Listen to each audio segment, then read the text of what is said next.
나는 내가 죽었다고 생각했습니다. 네, 제목이 좀 그런데요. 제목처럼 죽었다고 생각했는데 회복하여 들려주는 이야기, 질 볼트 테일러의 책을 소개합니다. 뇌세포와 대화하면서 많은 시간을 보내다 보니 내 몸을 구성하는 40조 개의 분자적 지성과 어느덧 사랑에 빠졌다. 세포들이 생생하게 움직이며 서로 완벽한 조화를 이루는 것이 너무도 고마웠고 그것들이 내 건강을 지켜줄 것임을 추후도 의심하지 않았다. 지금도 아침에 일어나면 맨 처음으로 그리고 밤에 잠들기 전 마지막으로 베개를 껴안고 양손을 맞잡은 채 세포들에게 멋진 날을 만들어줘서 고맙다고 말한다. 큰 소리로 이렇게. 고마워 친구들, 이렇게 멋진 하루를 보내게 해줘서 마음속에 감사의 마음이 흘러넘친다. 네, 37세에 뇌의 죽음을 경험한 뇌과학자가 직접 써내려간 책의 저자 질 볼트 테일러가 회복 중에 들려주는 이야기입니다.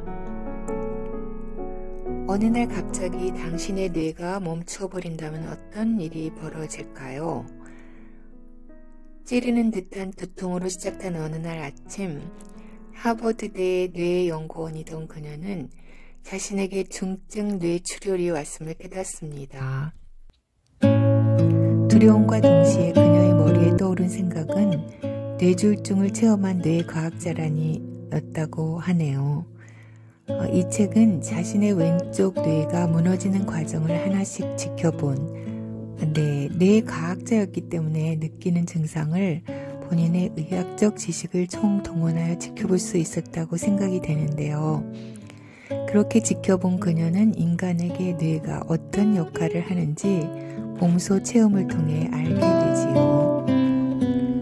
뇌가 가진 치유의 힘과 신비로운 뇌의 세계를 체험하며 8년간의 재활 과정을 통해 느낀 바를 전하며 우리가 뇌를 어떻게 대하고 다스리냐에 따라 우리의 삶을 바꿀 수 있음을 기록한 책, 뇌졸중이 내게 안겨준 통찰이라는 원제목의 책, 나는 내가 죽었다고 생각했습니다라는 책을 만났습니다.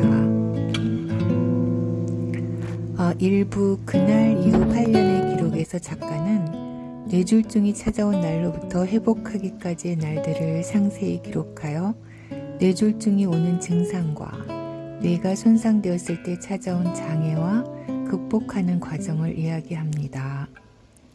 뇌졸중을 앓는 환자로서 한편으론 뇌과학자의 입장에서 그동안 알고 있던 뇌에 대한 의학적인 지식과 환자로서의 실제 체험을 연결하여 생생한 사실들을 이야기해 줍니다.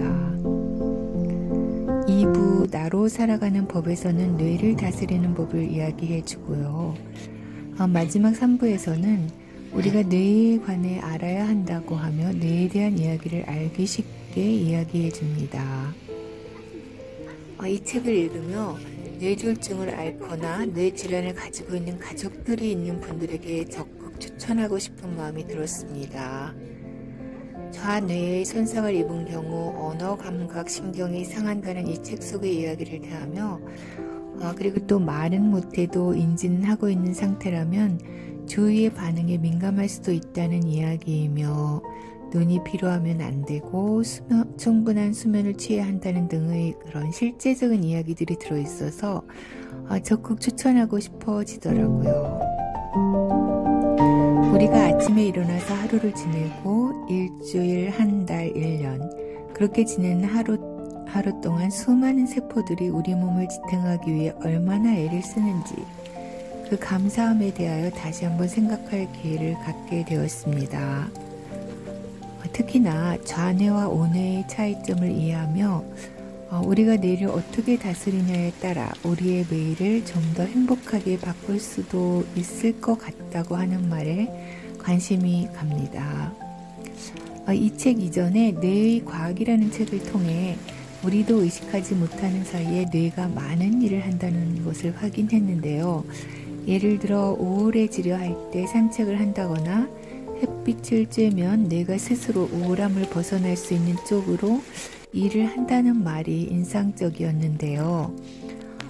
참으로 신비한 뇌의 과학을 뇌 과학자를 통해서 그것도 스스로가 뇌졸중을 얻기부터 치유하는 과정까지를 체험한 환자이며 의사인 작가를 통해 생생하게 들을 수 있는 기회를 만나는 것은 그리 쉽지 않은 일이지. 인체의 신비, 특히 뇌의 신비에 대해 조금이라도 이해할 수 있는 계기가 되었기에 감사하며 추천하는 책. 나는 내가 죽었다고 생각했습니다입니다. 작가는 내가 바라는 사람이 되려면 현재의 내 모습을 기꺼이 포기해야 한다라는 아인슈타인의 말을 인용하며 말합니다. 나는 세상에서 내가 이렇게 존재하는 것이 전적으로 내 신경회로의 연결 덕분이라는 것을 어렵사리 배웠다. 내가 경험하는 것은 내 몸을 구성하는 작고 아름다운 세포들과 신경회로들이 내가 마음이라 부르는 망을 함께 짜면서 만들어낸 자각이다. 서로 정보를 주고받으며 연결을 바꾸는 신경세포들의 가속성 덕분에 여러분과 나는 이 땅에서 유연하게 사고하고 환경에 적응하며 어떻게 살아야 할지 선택할 수 있다. 다행히도 오늘 우리가 어떤 모습으로 살아갈지는 어제의 모습에 따라 결정되지 않는다. 나는 여러분의 뇌에서 벌어지고 있는 일에 주목하라고 말하고 싶다. 자신만의 힘을 기르고 자신의 삶을 살아가자. 활기차고 아름답게 라며 책을 마무리하고 있습니다. 네, 우리 인체의 신비와 그토록 신비하게 지으신 이의 능력과 우리가 모르는 질서로 유지되는 모든 섭리의 경의를 포하며 순간순간의 기적 같은 시간들에 감사합니다.